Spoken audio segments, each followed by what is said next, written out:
Sekarang kita akan mulai pembelajaran hari ini.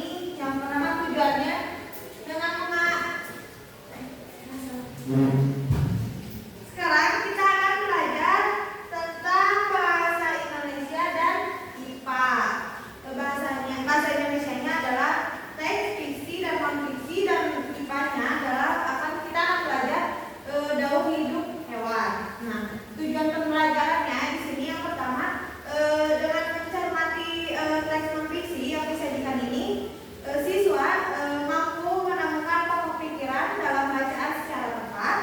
Kemudian yang keduanya, dengan menyimak penjelasannya yang dicermati dari teks bacaan, siswa mampu membuat pertanyaan-pertanyaan sehubungan dengan bacaan secara tepat.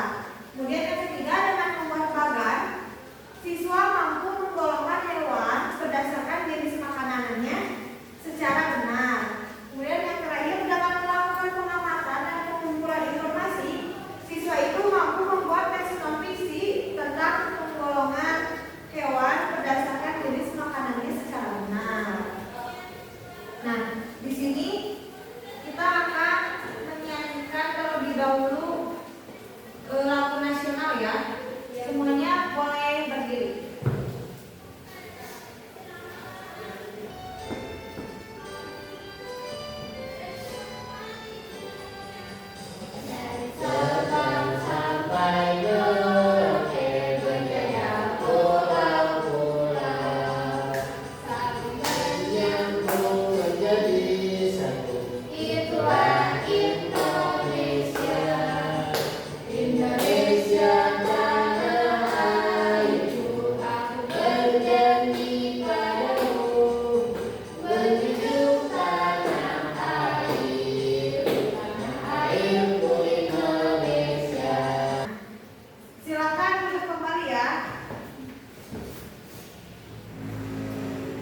Di sini kita akan mulai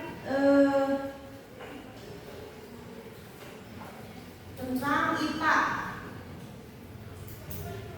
Nah, KD-nya ini yang pertama menganalisis hubungan antar komponen ekosistem dari jaring-jaring makanan di lingkungan sekitar. Kemudian membuat karya tentang konsep jaring-jaring makanan di dalam suatu ekosistem. Nah, di sini ada yang tahu apa itu ekosistem? Aku boleh dipanggil apa? Ekosistem adalah makanan. Makanan. Bisa. Tommy?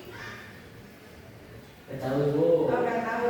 Nah, komponen ekosistem ini adalah bagian hidup yang hidupnya itu di sebuah lingkungan itu saling berinteraksi dan saling bergantung satu sama lain. Nah, interaksi antara makhluk hidup ini, antara makhluk hidup dan benda ini tidak dapat dipisahkan. Disebut ekosistem. Ekosistem ini tersusun atas individu, populasi, dan komunitas. Nah, kemudian di sini ada daur hidup hewan. Daur hidup hewan ini memiliki tahapan perkembangan tersendiri dan khasnya itu tersendiri. Tahapan pertumbuhan dan perkembangan suatu hewan ini disebut daur hidup. Nah, di dalam daur hidup ini ada hewan yang mengalami perubahan bentuk dan ada juga yang tidak mengalami perubahan bentuk. Hewan yang mengalami perubahan bentuk ini tumbuh kembangnya berarti itu disebut mengalami metamorfosis. Nah, di dalam daur hidup ini ada dua macam metamorfosis. Ada yang tahu apa aja? Jenis. Nggak tahu.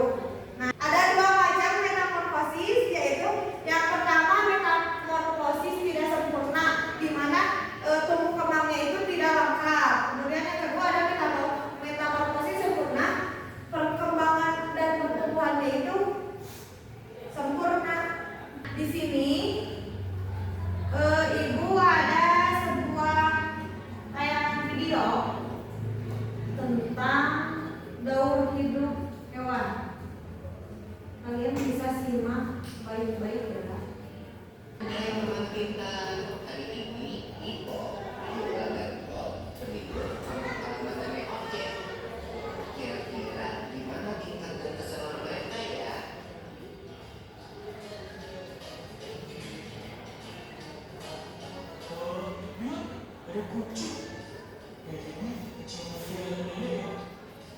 Iya, Bu. Namanya Mopa.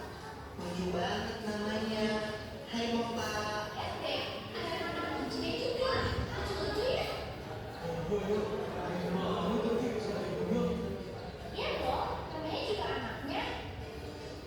Tapi jangan salah loh. Ada hewan yang induk dan anaknya sangat berbeda bentuk tubuhnya. Contohnya, anak. Aku tahu. Itu yang namanya metamorfosis kan? Iya, benar banget, Bu. Metamorfosis adalah fenomena hewan yang mengalami perubahan bentuk. Jenis hewan yang umumnya mengalami fase metamorfosis ini adalah golongan amfibia dan serangga. Namun, tidak semua hewan mengalami fase metamorfosis. Sebagian besar hewan seperti golongan mamalia, unggas, bakteria, dan ikan tidak mengalami perubahan bentuk selama fase pertumbuhannya, atau disebut dengan ametamorfosis. Tapi mengalami metamorfosis atau enggak, setiap makhluk hidup akan mengalami fase perkembangan dari lahir.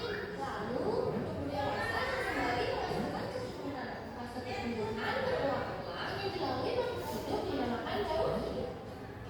Mula, Ibu, kalian lagi ngapain? Ayo sini. Wah, iya. Nah, setelah kalian mengamati video pembelajaran tersebut, apa yang bisa kalian ambil? Aku, Bu. Kalian Ternyata metamorfosis itu ada dua. apa aja? Pertama itu metamorfosis sempurna dan tidak sempurna. Oke, bedanya apa? Kalau yang sempurna mengalami fase kepompong, kalau yang tidak mengalami fase kepompong. Sekarang Tommy, kalau contoh dari hewan metamorfosis sempurna dan tidak sempurna itu apa aja? Sempurna tadi ada kepompong dari ular kupu-kupu dia asalnya dari ular jadi kepompong terus jadi kupu-kupu itu metamorfosis yang sempurna. Yang tidak sempurna seperti kecoa sama belalang ya belalang. Ya, oke, pintar ya.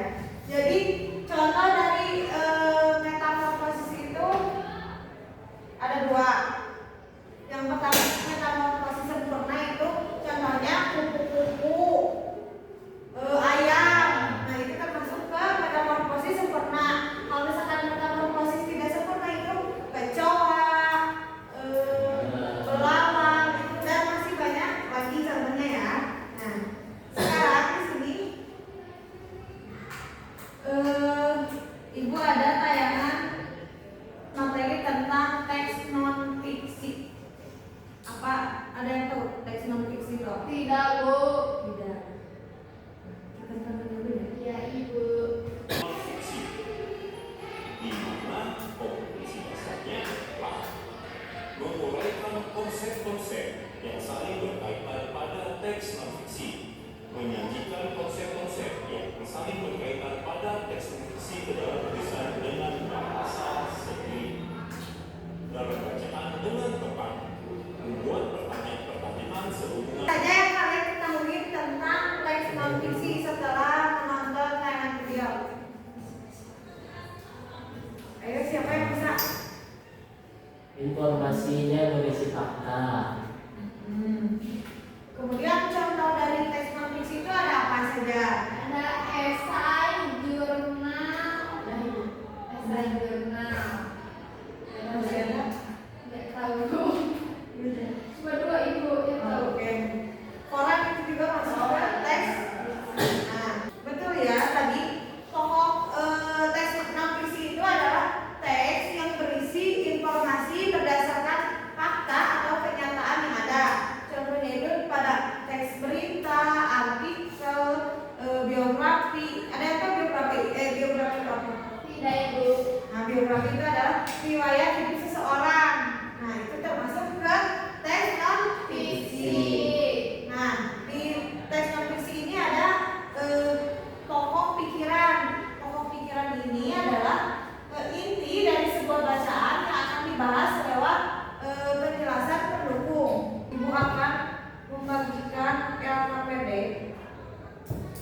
Dan kalian acuannya teksnya dari